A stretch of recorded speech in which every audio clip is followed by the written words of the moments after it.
방송에서 제공하는 투자 정보는 투자 판단에 대한 조언입니다. 방송에서 제공하는 주식의 가치, 가격 상승 및 가격 하락에 대해서는 방송사에서 보장하지 않습니다. 헤드라인 뉴스입니다. 뉴욕 증시에서 주요 지수는 터키 금융시장 불안이 계속돼 하락 마감했습니다.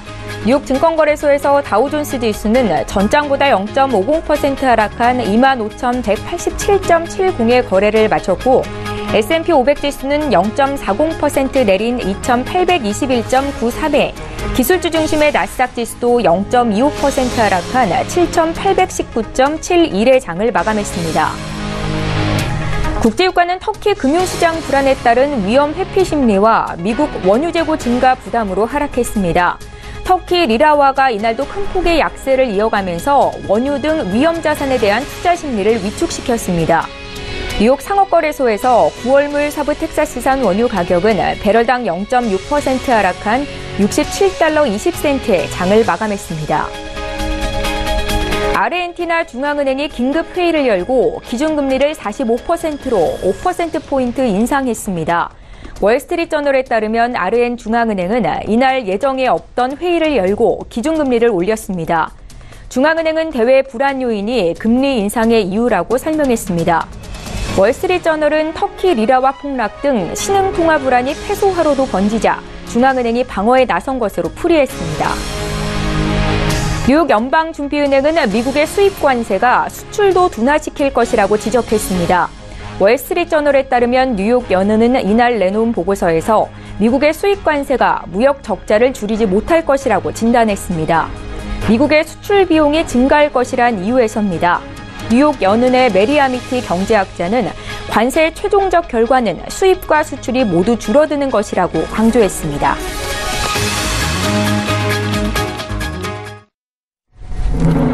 시청자 여러분 안녕하십니까? 출발 증시와이들 1부 시작합니다. 최은정입니다. 터키의 금융위기 우려가 불거지면서 주요 이머징 국가의 통화 가치가 하락하고 어제 아시아 증시 전반이 약세를 기록했습니다.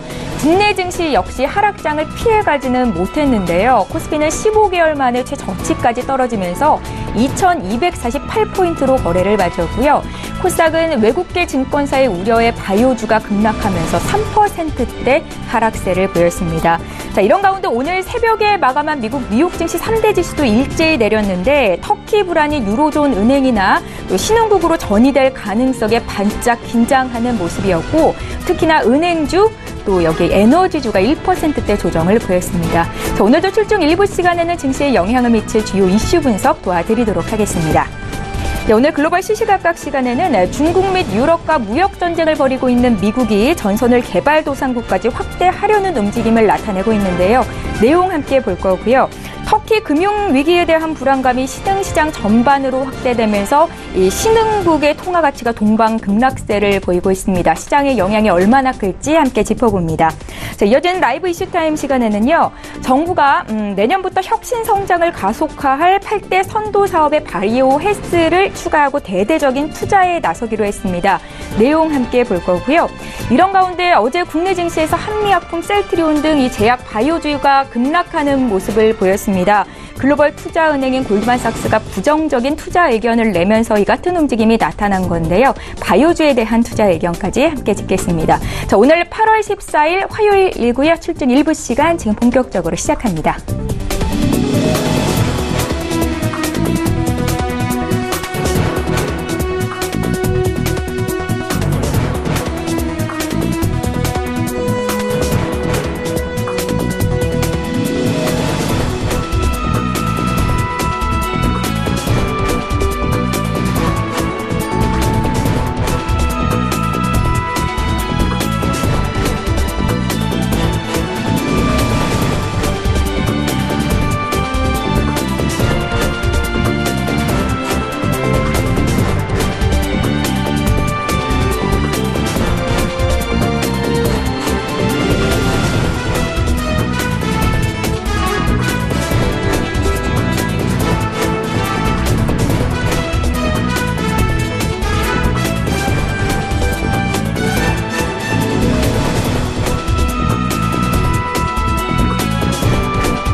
예, 시장의 중심이 되는 이슈 분석 도와드리는 시간입니다. 글로벌 시시각각 시간이고요. 오늘 화요일이죠. 신한금융투자 본점 영업부 곽상준 부지점장 화상으로 연결해서 자세한 이야기 듣겠습니다. 안녕하세요. 네, 안녕하세요.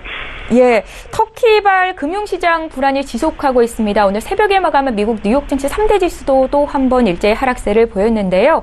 먼저 미국장에서 좀 체크해볼 만한 내용이 있었을까요?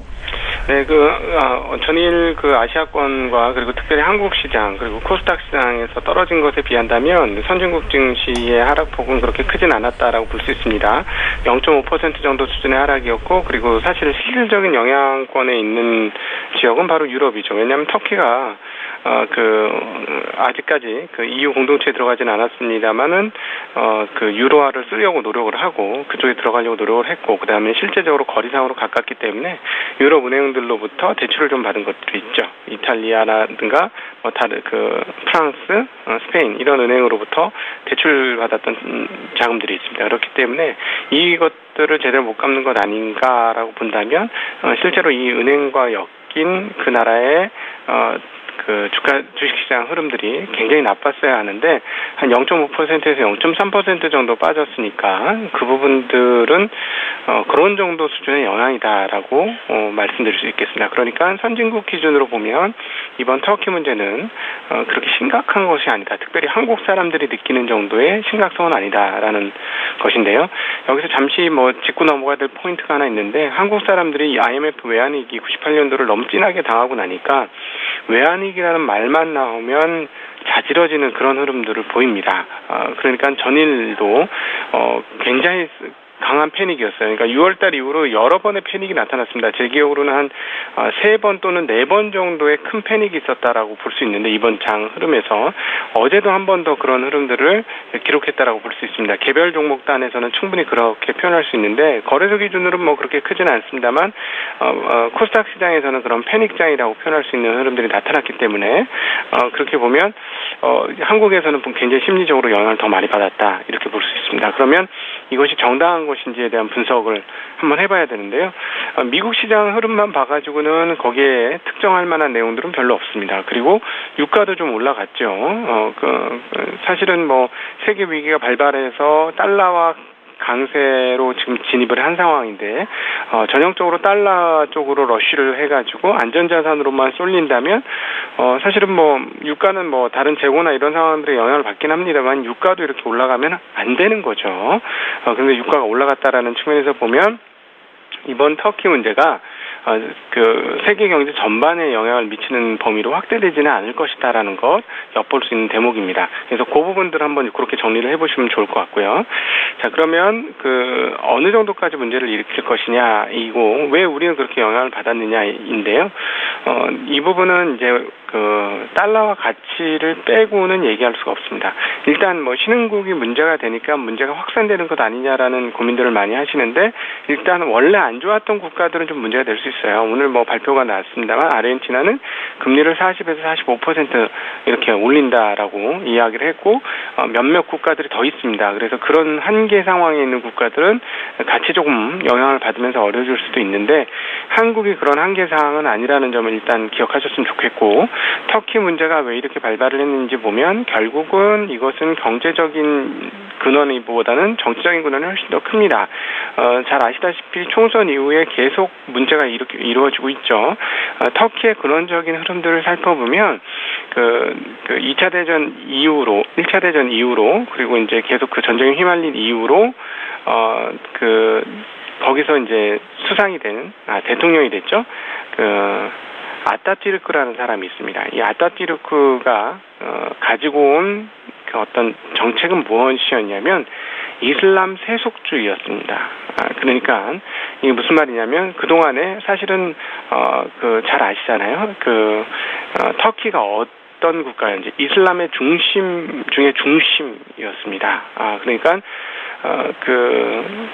술탄들이 나오고 이런 나라들이 바로 터키였고, 이슬람의 종주국이었다라고 표현할 수 있는 국가가 바로 터키였기 때문에 이슬람이 굉장히 중요한 나라였죠. 근데 아타튀르크가 집권하면서부터 어떻게 됐냐면 세속주의를 가져오게 됩니다. 그러면서 이슬람을 믿고 있고 이슬람의 열심인 나라이긴 하고 종주국인 나라이긴 하지만 생활하는 데 있어서는 다른 국가하고는 다르게 상당히 세속적인 그런 흐름들이 강했죠. 물론 이슬람 국가인 것은 맞습니다만 뭐 저녁에 가면 호프 한잔 할 수 있는 곳도 있고요. 그렇게 엄격하고 엄밀한 이슬람이 아니었습니다. 그런데 에르도안 총리가 들어오면서부터 점차 이슬람주의가 강화되었죠.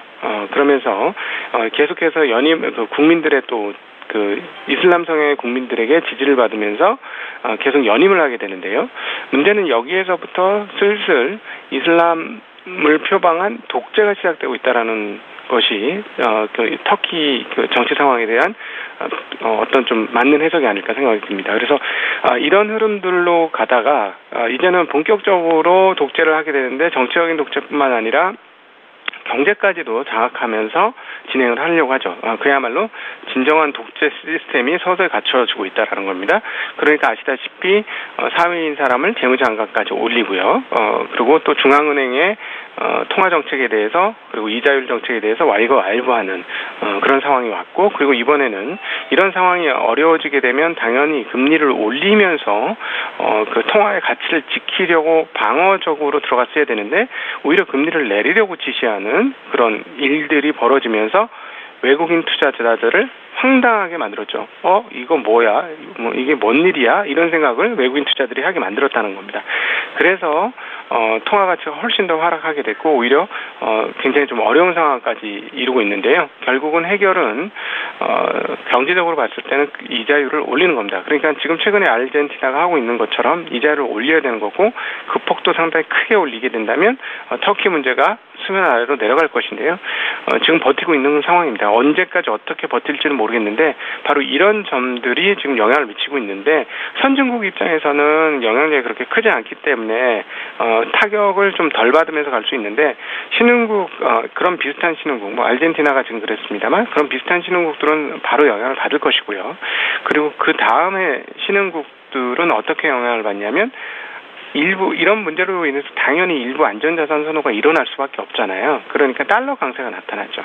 달러 강세가 나타나니까 자국 통화가 약세가 되고 자국 통화가 약세가 되니까 자국의 위험자산 가격이 좋을 수가 없는 겁니다. 그게 이제 그제 이틀간 이제 나타나게 된 거고 한국 원화는 1130원을 돌파했고 지금 NDF 시장에서는 1135원 정도 수준으로 나타나고 있습니다. 그러니까 어제 환율보다 더 올랐고요. 지금 중국 위안화도 마찬가지입니다. 중국 위안화도 6.8 중후반에서 마감을 했던 것이 장중에 6.9까지 가는 그런 흐름들을 보여주었어요. 그렇기 때문에 시장이 안 좋아진 것이고 그럼 언제 시장이 도대체 안정이 될 것이냐? 지금 달러화 지수가 96.16까지 올라와 있거든요. 이게 내려가야 됩니다. 지금 96까지 올라온 게 정말 오랜만이고 최근 흐름에서는 이게 최고가예요. 그렇기 때문에 이 부분들이 내려가야 되겠죠. 그러니까 95대로 내려가야만 이 떨어진 부분에 대한 반등이 이루어질 것이고요. 그리고 랠리로 가려면 신흥국 랠리 그리고 한국 주식시장의 랠리로 가려면 94까지 떨어져야만 가능할 것이다라고 볼 수 있습니다. 그러니까 터키 문제도 중요하지만 달러와 가치 상승에 따라서 좀 위험 자산 회피 현상으로 신흥국이 어렵다 이렇게 보시는 게 더 정확한 해석이 되겠습니다.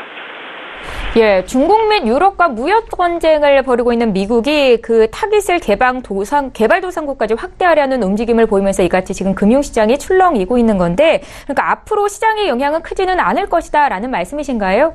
네, 지금 터키가 지금 더 흔들리게 된 게 바로 그 부분이죠. 그러니까 사실은 지금 트럼프 같은 경우는 이슬람하고 좀 싸우는 그런 모습들을 보여줘야 다음 이 11월 중간선거에서 좋습니다. 왜냐하면 미국에 가보면 미국의 기독교인들은 정말 그 굉장히 보수적인 기독교인들이고 만나서 얘기해보면 남부 쪽 사람들은 숨 막힐 정도로 좀 답답하다고 느낄 정도로 엄밀한 사람들이에요. 그러다 보니까 이슬람에 대한 태도가 좋을 리가 없습니다. 그래서 트럼프는 이슬람에 대한 문제는 이렇게 좀 누르는 그런 정책을 할 가능성이 높은데 이번에 그렇게 했죠. 바로 그 관세 혜택이 있습니다. 개도국에서 일반 특혜 관세 제도라는 게 있는데요. GSP라는 제도가 있는데 이게 그동안에 121개국의 개발도상국에 적용이 되면서 관세 특혜를 상당히 받았죠. 한국 같은 경우도 과거 1980년대까지는 그 관세를 이렇게 특혜를 받으면서 미국에 수출할 수 있었는데요. 경제가 발전하면서 이제 그 GSP에 대한 그 지위를 이제 잃게 된 겁니다. 근데 터키 같은 경우도 지금 그런 지위에 있는데 이거를 해체하겠다라고 한 거예요. 터키에 대해서. 지금 이런 문제들이 일어나니까. 그러면은 그러면 그 미국 국민들이 봤을 때는 되게 좋은 정책이다라고 생각할 수 있죠. 일반 국민들은. 그런데 터키 입장에서 이건 굉장히 큰 건이었어요. 그래서 더 통화 가치가 폭락하게 되고 이런 흐름들을 나타낸 것이죠. 그래서 미국 트럼프의 발언이 터키를 더 위기로 몰아세운 것이다라고 볼 수 있는데 이게 선진국 자체에 있어서는 선진국 영향력이 그렇게 크지 않기 때문에 그 영향을 미치지 못한다는 것은 오늘 새벽에 마감된 미국장과 그리고 유럽장을 통해서 확인이 된 부분입니다. 분명히 말씀드렸습니다만 유럽은 분명히 물려 있음에도 불구하고 주가 별로 안 빠졌다라는 건 이 건이 그렇게 크지는 않을 것이라는 거예요. 그런데 이제 문제는 다시 한번 정리해드리면 달러 가치에 의한 신흥국 영향은 있을 수 있고 어제 그것들이 하이라이트가 한번 나왔는데 오늘까지도 이어질 것인지 여부는 좀 봐야 되지만 환율상으로 보면 지금 오전까지는 좋을 건 없는 상황이다라고 볼 수 있겠습니다. 터키 금융위기에 대한 불안감이 확대되면서 주요 신흥국들의 통화 가치가 급락하고 있는 게 가장 문제가 되고 있는 것 같습니다. 앞서 어제 국내 증시 하락 너무 우려가 컸다. 한국은 한계 상황이 아니다라고 말씀을 하셨는데 그래도 투자 심리 위축되고 있는 건 문제가 될 것 같고요. 오늘장 전략은 어떻게 가져가면 좋겠습니까? 네, 그러니까 한국은 투자 심리 안 좋아진 건 어제 오늘의 얘기가 아니에요. 거래 대금이나 거래량 줄어드는 게 지금 8월달 오면서 아주 기저적인 흐름으로 나타나고 있기 때문에 안 좋았던 상황에서 그리고 투자자도 많지 않은 상황에서 환율이 이렇게 움직이는 게 한 대 더 얻어맞은 것이다라고 볼 수 있겠고요. 어제 그 현장에서 보면 담보 부족이 굉장히 많이 나왔습니다. 근데 이렇게 담보 부족이 갑자기 증가할 때가 보통 바닥 근처인 경우가 많았습니다. 그러니까 그 장이 좋았을 때 담보 부족 나오는 일은 절대 없죠. 장이 빠질 때 담보 부족이 나오는데 보통의 하락에서는 담보 부족이 잘 안 나옵니다. 하락했을 때 견디지 못하는 상황에서 담보 부족이 나오고요. 담보 부족이 반대 매매가 나올 때가 가장 바닥이 되거든요. 그러니까 사실은 오늘도 해외 시장이 좀 좋아져도 장중에 오르다 말다 할 가능성이 있는 게 담보 부족이 발생했기 때문에 이 부분들을 해소하고자 하는 매도가 상당히 출회될 가능성이 있습니다. 그렇기 때문에 오늘까지는 뭐 이렇게 기대는 그렇게 크게는 안 하셔도 되겠습니다만 지수의 흐름과 그리고 지금 나타나는 심리적인 패닉의 상황들을 보면 거의 바닥권에 근접했다라는 사실은 감안하시고 투자하시는 게 좋을 것 같습니다. 예, 한국 증시는 바닥 상태에 근접했다라고 말씀을 주셨고요. 신한금융투자 본점 영업부 곽상준 부지점장 화상으로 연결해봤습니다. 고맙습니다. 네, 감사합니다.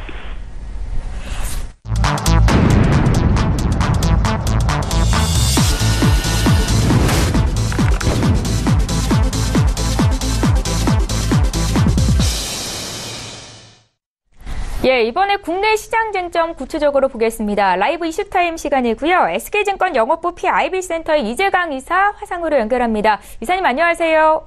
네, 안녕하십니까. 예, 앞서 곽상준 부지점장님도 말씀을 하셨지만 어제 국내 증시 참 패닉장이었는데요. 이사님 어떻게 보셨습니까?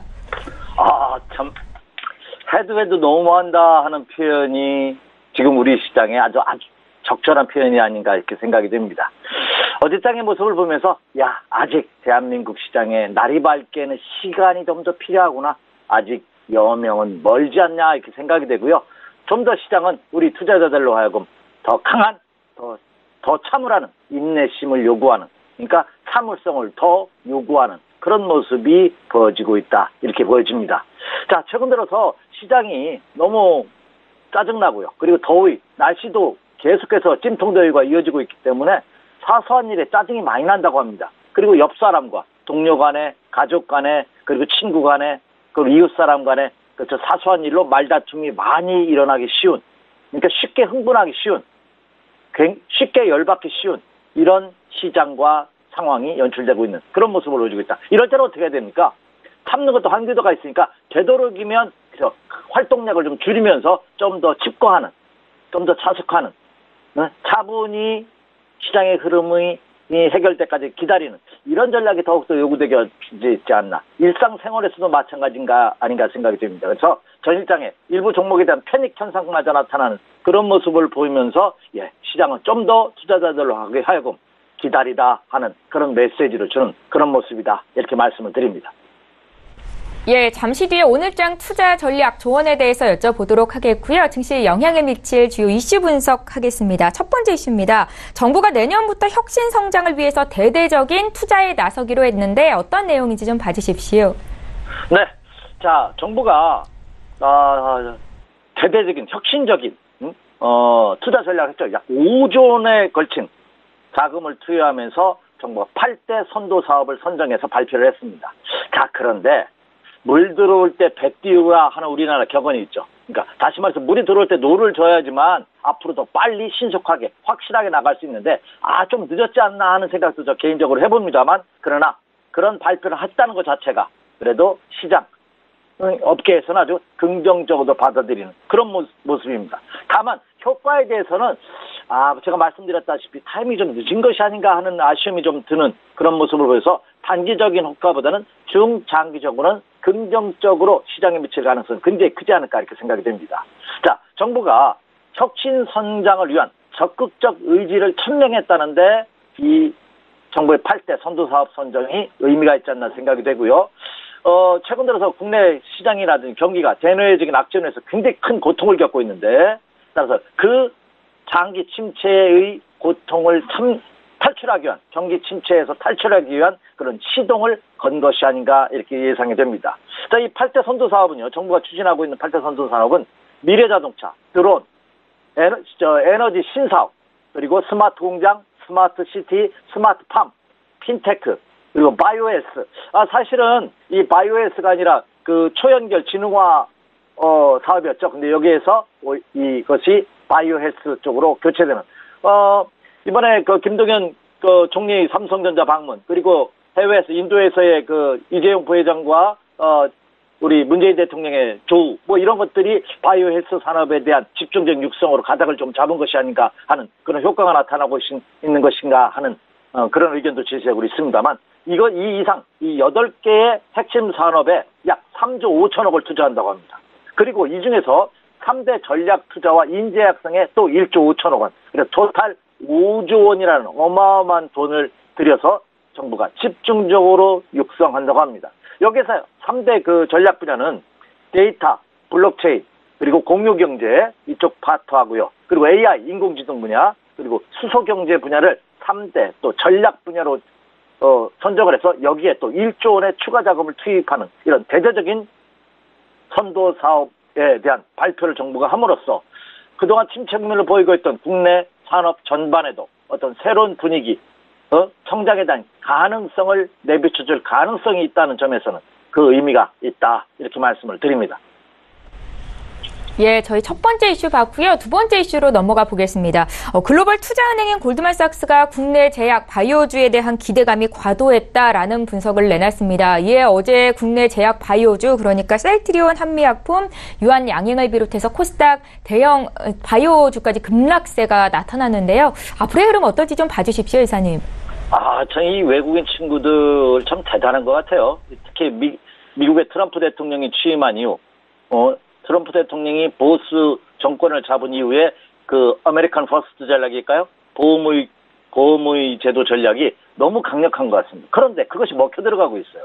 미국 경제는 좋아지고 있고 일부 미국 국민들은 환호를 보이고 있고, 그리고 외국계에서도 처음에 반기를 들었다가 결국 꼬리를 내릴 수밖에 없는 그런 상황이 아닌가. 미국과 중국과의 그 무역 전쟁도 결국은 제2의 프라자 협의로 이어질 가능성이 높다 하는 쪽으로 가닥을 잡아가고 있는 것 같아서 이 트럼프 미국 제일주의 보호무역제도는 한층 더 심도 있게 그리고 강력하게 추진되지 않을까 하는 우려를 표명하고 있습니다. 그 여파가 우리나라 시장에도 미치는 것이 아닌가 생각이 드는데요. 모건 스탠리가 국내 반도체 업체에 대해서 아주 좋지 않은 리포트를 내므로써 삼성전자, SK하이닉스가 최근 들어 크게 하락하는 그런 모습을 보였습니다. 여기에 제2탄이라고 할까요? 이제 골드만삭스가 국내 바이오 제약 업체에 대해서 아주 부정적인 리포트를 냈죠.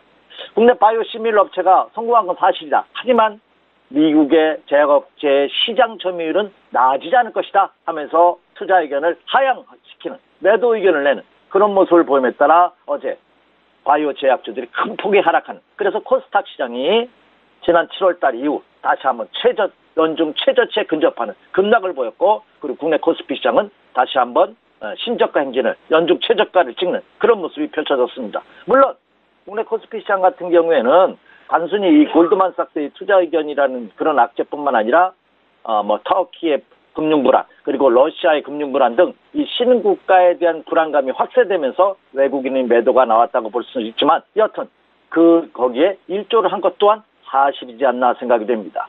따라서 국내 제약과 바이오 업체들이 추가 하락 가능성을 더욱더 짙게 내비쳐지고 있는데요. 그러나 하나 여러분 주목하셔야 될 게 있습니다. 이 골드만삭스의 보고서뿐만 아니라 국내 정부 당국에서도 이 금융 당국에서 바이오 기업에 대한 감리 결과를 착수해서 발표를 앞두고 있죠. 오늘 반기 보고서가 나오는 날입니다. 오늘 14일이기 때문에 반기 보고서 마지막 날인데 과연 제약과 바이오 업체의 반기 보고서에 어떤 내용이 담겨져 있는지 이게 굉장히 중요하지 않나 생각이 됩니다. 그래서 금융당국이 추진하고 있는 바이오 기업 연구 개발비를 회계상 자산으로 처리함으로써 영업이익의 어떤 착시 효과를 제동을 걸겠다는 것이 정부 당국의 의지인데요. 과연 이번 반기 보고서에 그런 내용이 어떻게 적용이 됐는지 한번 체크해 보시기 바랍니다. 오늘까지 반기 보고서 제출 마감일이기 때문에 아마 오늘 오후 그리고 늦어도 내일 오전 회장에는 이런 대략적인 리포트가 나오지 않을까 생각이 됩니다. 따라서 이걸 한번 체크해 보시기 바라고요. 결론입니다. 바이오 제약업체고 그럼 현재 시점에서 어떻게 해야 되는 거냐 하는 것이죠. 투자자들이 가장 궁금하신 것이. 그런데 저는 이미 이러한 이유로 인해서 제약과 바이오 업체에 대한 주가에 이미 영향은 이미 거의 다 들어간 것이 아닌가, 이미 반영된 것이 아닌가 생각이 됩니다. 이미 제약과 바이오 업체도 하락한 것이 어제 오늘이 아니라 지난달부터 단기적인 조정을 받아왔기 때문에 더 이상 크게 하락할 것이 없는 그런 모습을 보여주고 있다는 점입니다. 그래서 이미 주가에 상당 부분 선반영됐기 때문에 여기서 매도에 동참한다는 것은 의미가 전혀 없지 않나. 고통스럽다 하더라도 지금은 좀 더 참으실 필요가 있지 않나 생각이 되고요. 오히려 저는 단기 매매 자신 있으신 분이라면 어제 투매해서 오늘도 만약에 제약과 바이오 업체들이 어제만큼 하락폭 깊어진다. 그렇다면 단기 반등을 놓인 단기 매수권에 진입할 가능성도 있지 않을까 하는 조심스러운 진단을 해볼 수가 있겠습니다. 따라서 결론은 제약과 바이오 업체 너무 안타깝고 어려운 것은 안다. 하지만 이미 주가에 상당 부분 선반영되어 있기 때문에 지금 시점에서 하락 시 투매에 동참하는 것은 자제가 요구되고 있지 않나 이렇게 예상이 됩니다. 예, 자 이제 시청자분들이 가장 듣고 싶어하는 오늘장 투자 전략 조언을 듣는 시간인데요. 인내가 더 필요한 장이다라고 말씀을 하셨는데 손실 큰 투자자분들이 많으실 것 같습니다. 어떻게 전략 짜면 좋을까요, 이사님? 네, 지금 최 앵커께서는 투자자분들이 지금 장에서 가장 불안하고 궁금한 게 뭐라고 생각하십니까? 도대체 언제쯤 시장에 올라올까 아닐까요? 그렇죠. 예. 네, 중요한 말씀이신 것 같아요. 근데 그것은 저는 알 수 없습니다. 제가 안다면 벌써 말씀을 드렸을 텐데 저는 알 능력이 없습니다. 그런데 그것을 알 능력 있는 분이 없습니다. 많은 사람들이 이구동성으로 한마디씩 할 겁니다. 그중에 한 사람이 맞춥니다. 그 맞춘 사람이 계속해서 앞으로도 맞춘다면 그 사람만 따라가면 됩니다. 그런데 그 사람도 그 다음에 맞춘다는 자신이 없습니다. 확신이 없습니다. 그리고 그것을 확신하는 사람 자체도 저는 없다고 생각합니다. 그럼 우리는 어떻게 해야 되냐? 그렇죠? 시세의 흐름에 편승하는 그런 매매 전략과 투자 전략이 한층 더 요구되고 있다는 점입니다.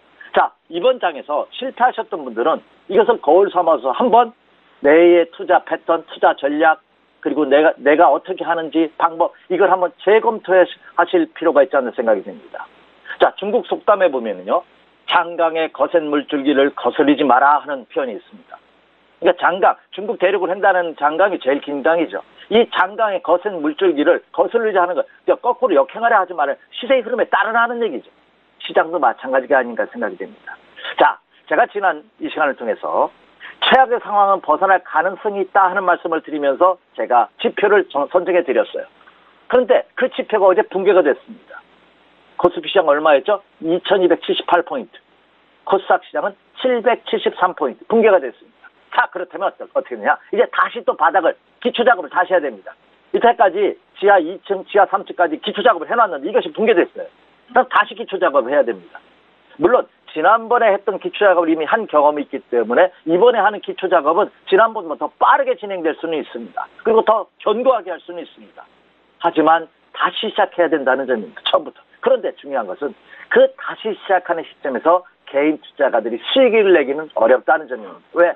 세력들이 그 밀고 당기는 그 힘에 의해서, 힘의 논리에 의해서 개인 투자가들이 그 틈바구니 사이에서 수익을 내기는 한층 더 어렵기 때문에 그렇습니다. 그래서 제가 서두에 아직 여명이 오기까지는 시간이 필요한 것 같다. 아직도 시장은 더 참을성을 요구하고 있다 하는 말씀을 드렸던 이유가 바로 여기 있습니다. 자, 그럼 결론부터 말씀드릴게요. 다시 최악의 국면으로 진입할 가능성이 있습니다. 지금 거래량이 크게 감소한 가운데 순간적인 급등락의 가능성도 있습니다. 여전히 지금 휴가철입니다. 물론 거의 휴가에 막바지지만 그렇기 때문에 시장에 그 유동성도 풍부하지 못해요. 그래서 작은 물량으로 급등락을 할 수 있을 가능성이 있기 때문에 오히려 투자들이 더 큰 손실을 볼 수 있다 이렇게 예상이 됩니다. 자, 급할수록 돌아가라고 했습니다. 지금은 돌아가야 하는 시점이 아닌가 생각이 됩니다. 그래서 추가 하락 가능성의 무게비중을 두시면서 보수적인 투자 전략을 유지해 주십시오 이렇게 말씀을 드리고요. 그리고 단기 매매로 진입하셨던 분이라 할지라도 철저하게 손절 라인 지키시면서 현금 비중을 일정하게 유지한, 저는 지금은 50% 이상의 현금 비중을 다시 유지해야 되지 않나 이렇게 생각이 됩니다. 그리고 초보 투자자분들께서는 이런 장에는 철저하게 매매 자체를 자제해야 된다 이렇게 말씀을 드립니다. 자, 이번 주에도 중요한 체크 포인트들이 몇 가지 있습니다. 이것까지 한번 체크해 보시면서 투자 전략, 향후 투자 전략을 한번 공부하는 시간을 가져보시기 바라고요. 다시 한번 말씀드립니다. 고통이 크면 클수록 그 다음에 오는 행복감은 큽니다. 제가 산행을 좋아하거든요. 웬만하면 주말마다 산행을 갑니다. 지난 토요일 날은 그 원주에 가막산이라는 산이 있는데 참 좋아하는 산입니다. 거기를 갔고요. 또 일요일 날은 가막산이 또 있죠. 파주에도 가막산이 있습니다. 일요일 날 파주 가막산을 갔다 왔는데요. 출렁다리가 유명한 산이죠. 따라서 저 산을 좋아하는데 이 더운 날에도 그 땀 흘리면서 산을 올라가서 정상에서 딱 서서 아래를 내려다보면 그 쾌감은 이루만할 수 없습니다. 따라서 시장도 마찬가지라고 생각합니다. 지금의 고통 슬기롭게 극복해 주십시오 이렇게 말씀을 드립니다. 자, 체크 포인트 한번 살펴보죠. 첫 번째, 원달러 환율 동향입니다. 이 환율 동향이 좋지 않기 때문에 제가 우려를 폭망합니다. 이 시간을 통해서도 너무나 많이 강조해드렸는데 원달러 환율 동향 어제 5원 상승했어요. 1133원 90전입니다. 1130원마저 다시 돌파했습니다. 최근 들어 급등하고 있습니다. 역시 터키 사태 기라가 크겠죠. 따라서 이렇게 환율이 급등하는 상황에서는, 다시 말해서 원화 가치가 이렇게 급락하는 상황에서는 주가의 상승을 기대하기는 굉장히 어렵습니다. 원달러 환율 동향 안정화되는지 여부 계속해서 체크해 주십시오 하는 말씀을 드리고요. 자, 그리고 러시아 터키 사태. 이 러시아와 터키는 신흥국 국가를, 이머징 마켓 시장을 대변하는 국가라고 보시면 됩니다. 따라서 이들 터키와 러시아의 사태가 얼마나 더 확산되는지, 진정되는지 여부 체크해 주시기 바라고요. 자, 미국에서도 이제 실적 시즌이 거의 마무리됩니다. 최근 들어서 미국 시장도 그동안 급등했다는 영향으로 인해서 조정을 받았죠. 오늘까지 S&P는 4일 연속 하락하는 그런 모습을 보였습니다. 자, 미국 트럼프 대통령도 남을 때리면 자기도 결국은 그 여파가 되돌아온다는 사실을 망각하지 않았으면 좋겠다 하는 생각을 합니다. 좀 적당히 하는 그런 전략이 필요하지 않나 생각이 드는데요. 따라서 이 기업도 실적도 이제 거의 막바지죠.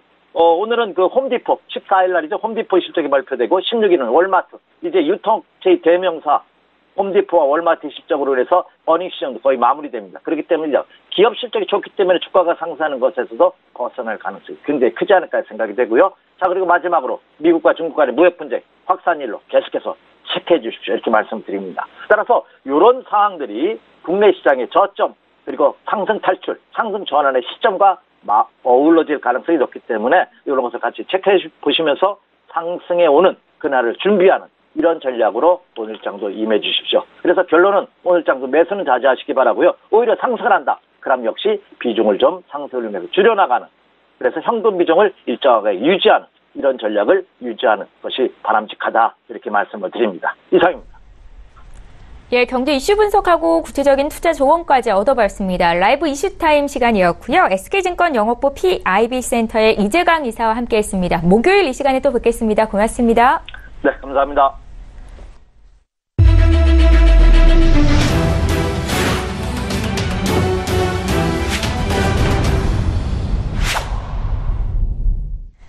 예, 1부의 마지막 코너죠. 투자는 절제다 시간입니다. 절제 마스터 오늘도 화상으로 연결할게요. 안녕하세요. 네, 안녕하십니까. 절자마스터 김민진입니다. 예, 반갑습니다. 오늘도 국내외 선물시장 투자 전략 여쭤볼 텐데 이 터키발 악재 금융시장에 먹구름이 들이웠습니다. 해외 선물시장 투자 전략부터 구체적으로 여쭤볼게요. 네, 어제 하루 해외 선물시장을 보자면 투자자들의 좀 우려가 많이 있었을 것 같습니다. 터키발 악재가 거의 증시에 그대로 반영되는 듯한 모습이었는데요. 늘 말씀드리지만 기업 실적 발표가 지금 끝나가는 시점입니다. 거의 90% 이상 완료된 시점이고요. 어제 기준일로 지금 64개 기업이 기업 실적이 지금 남아있는데요. 이 기업 실적이 마무리되면서 과연 미 증시를 상승으로 이끌 만한 모멘텀이 지금 남아있느냐, 이것이 여부가 될 것 같은데, 어제는 거의 기업 실적은 지금 반영되지 않고 터키발 악재만 미 증시에 반영되는 모습이었습니다. 미국의 3대 지수는 모두 하락했고요. 지금 터키발 악재에 지금 미 증시 먹구름이 끼었다, 이렇게 판단하고 있습니다. 아무래도 그 터키 정부의 개입이 어제 오후 장중에 있었었는데요. 시장 투자자들은 터키 정부의 개입이 소극적이다, 이런 투자자들의 소극적인 대응에 따라서 실망 매물이 더욱더 출현한 것으로 보이고요. 미 증시 같은 경우는 금융주가 거의 직격탄을 맞았었습니다. 어제 보시면 시티그룹, 뱅크 오브 아메리카, 웰스파고, JP모건 등 대형 금융주들이 거의 급락이 있었었고요.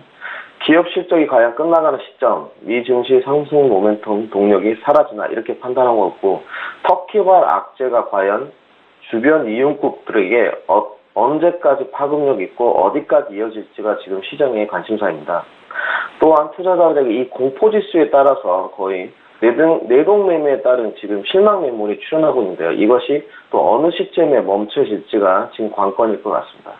그럼 종목별로 지수 저항 흐름 한번 보시겠습니다. 첫 번째로 나스닥입니다. 나스닥 포인트를 보시자면 어제 상단에 7,490포인트까지 오르는 가파른 상승세가 있었습니다. 거의 저녁부터 지금 12시경까지 거의 가파른 상승세 움직임을 보여줬는데요. 어제 전일 방송에서 말씀드렸었는데 상단 부근에 놀림시 매도 조건을 추천드렸었는데 거의 지금 자정이 넘어가면서부터 거의 매도세가 지금 연출되는 모습입니다. 장중 한때 7,378포인트, 7,378포인트까지 찍는 하락세를 이어가다가 상승 흐름이 조금 이어졌었는데요. 지금 금일 오늘 후가를 보시면 7,428포인트에 지금 걸쳐져 있는 모습인데 상단 포인트가 7,479포인트, 중단으로는 7,420포인트, 하단으로는 7,378포인트입니다. 금일도 지금 기업 실적 발표가 있지만 나스닥의 흐름을 보시자면 기업 실적 발표가 이어지는 시점에서는 상승, 그리고 또다시 무역전쟁 우려가 나타나거나 신흥국 우려, 어제 같은 경우는 터키가 되겠죠. 그러면 다시 하락을 이어가는 정강 후약 증세로 지금 이어가는 모습입니다. 그래서 금일 또한 눌림시 매도 조건을 추천드리겠습니다. 다음은 크루드 오일입니다. 어제 크루드 오일도 좀 낙폭이 컸었는데요. 네, 어제 단기 매수 조건을 좀 추천드렸었는데 상승세를 이어가지 못하고 지금 크루드 오일 같은 경우는 하락이 있었습니다. 지금 시각적으로 하락 이유를 찾아보자면 지금 미국의 지금 비축유 공급, 그다음 원유 재고량 증가에 따른 지금 하방 압력이 있었었고요. 상단 포인트를 보시자면 먼저 67.95포인트, 중단으로는 67.20포인트, 하단으로는 65.70포인트로 위치하고 있는데요. 아무래도 지금 중단에 지금 좀 안착한 모습을 나타내고 있습니다. 67.48을 지금 기록하고 있는데요. 금일 또한 아무래도 눌림시 지금 상단을 강하게 돌파하는 흐름이 나오지 않을 시에는 매도 조건을 추천드리는 바입니다. 다음으로 유로입니다. 유로는 투자자들이 다 아실 것 같습니다. 시청자들이나. 어제 터키발 악재가 고스란히 반영되는 모습이었는데요. 거의 장중 한때 지금 엄청나게 지금 낙폭을 지나가다가 지금은 조금 바닥 다지기가 시작되는 모습인데요. 상단으로 먼저 첫 번째 포인트를 보시면 1.14600, 중단 포인트로는 1.14175, 마지막 하단 포인트로는 1.13900 라인이 좀 위치하고 있는데요. 금일 중단 포인트 위에 살짝 올라선 모습인데요. 1.14305 라인을 위치하고 있는데 금일 또한 강한 돌파 흐름이 유로는 이어질 것 같지는 않습니다. 터키발 악재가 단기성 지금 수급 악재이긴 하지만 아무래도 터키 정부에서 소극적인 대응책을 내놓고 있기 때문에 가시적인 지금 어떤 효과가 나오기에는 좀 미비하다, 이렇게 판단이 들어서 더욱더 안전자산인 달러 인덱스에는 아무래도 수급이 좀 몰릴 것으로 판단하고 있습니다. 그래서 지금도 상단에 지금 강한 돌파가 이루어지지 않을 시에는 유로 또한 단기 매도 접근을 좀 추천드리는 바입니다. 마지막으로 골드입니다. 네, 골드는 뭐 어제 연중 최저치를 거의 지금 갈아치우는 듯한 모습이었는데요. 지금 1200포인트가 무너졌습니다. 저도 어제 좀 깜짝 놀랐었는데 지금 장중할 때 지금 매도 흐름을 좀 이어가다가 어제 상승 흐름이 조금 나왔었습니다. 하지만 결국 새벽녘쯤에 안전자산에 대한 메리트가 거의 달러로 몰리면서 골드는 일방적으로 원웨이 장세가 좀 진행됐었는데요. 거의 200팁 가까운 하락세가 이어졌었습니다. 상단으로 포인트를 보시자면 지금 가장 최상단에 1221포인트, 하단에는 1198포인트가 위치하고 있는데요. 지금 뭐 당중 호가에서는 지금 1201포인트, 최하단 위치에 살짝 걸친 모습인데요. 아무래도 지금 저가 매수세가 좀 유입될 것으로 우려가 되고 있지만 저가 매수세가 유입된다고 매수 대응을 하지 마시고 아직은 골드가 대추세가 매도세이기 때문에 눌림 시 1210포인트까지 눌림 시 매도 접근을 좀 추천드리는 바입니다. 예. 국내 주식시장 대응도 참 만만치가 않은데요. 국내 선물시장 투자 전략은 어떻게 짜고 계신지 함께 듣겠습니다. 네, 국내 선물도 어제 뭐 거의 북한의 뭐 핵실험에 버금가는 장중 낙폭이 나왔었는데요. 뭐 터키발 악재 리스크가 국내 증시를 강타했다 이렇게 보고 있고 종목별로도 조금 악재들이 많았었습니다. 첫 번째로 일단 거의 뭐 불란집의 부채질하는 외국계 은행에 국내 제약바이오 매도 보고서가 있었었고요. 뭐 투자 심리가 급격하게 냉각되는 모습이었었습니다. 터키발 악재와 더불어 이런 종목별로 보시자면 뭐 셀트리온, 항미약품에 대해서 지금 매도 리포트를 내놓음으로써 제약바이오가 또 덩달아서 하락하는 이런 모습이 있었었고요. 또한 네이버 분할 합병 결정에 대해서 번복이 있었었습니다. 그래서 불성실 공시법인 지정으로서 지금 벌금까지 물었었는데 벌금이 800만 원 정도 부과된 걸로 알고 있습니다.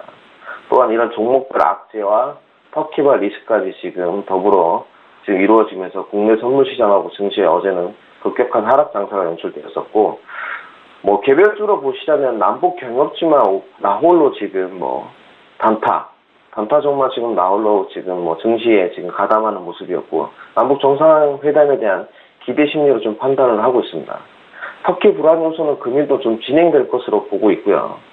첫 번째로 상단 포인트를 보시자면 292.50포인트, 중단으로는 290.60포인트, 하단으로는 288.40포인트가 지금 위치하고 있습니다.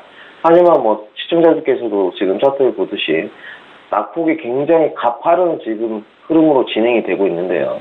금일 저가 매수세가 조금 나올 것으로 판단하고 있지만 금일도 단기로서 매도 전략을 좀 추천드리는 바이고, 상승뷰는 지금 292.5포인트, 최상단을 넘어가지 못한다면 그 전까지는 매도 접근, 295.0포인트를 강하게 돌파하는 흐름이 나오면 매수 접근을 하시라고 추천드리고 싶지만, 금일은 아무래도 단기반 터키 악재가 계속적으로 이어질 것으로 판단해 매도 접근을 추천드리는 바입니다. 예, 국내외 선물시장 투자 전략 함께 짜봤고요. 지금까지 절제 마스터와 함께했습니다. 오늘도 말씀 잘 들었습니다. 네, 감사합니다. 예, 출발 증시와이드 1부 시간 여기서 마칩니다. 잠시 뒤 2부 시간에는 전문가와 함께 추천주에 대한 정보 공유하는 시간, 라이브 매매타임 시간 준비되어 있습니다. 오늘 화요일이고요. 송동현 팀장, 반종민 팀장 이렇게 두 분과 함께할 예정입니다. 잠시 뒤 2부 시간으로 뵙겠습니다. 고맙습니다.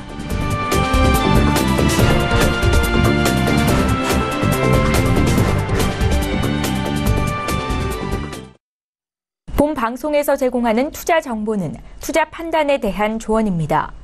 방송에서 제공하는 주식의 가치, 가격 상승 및 가격 하락에 대해서는 방송사에서 보장하지 않습니다.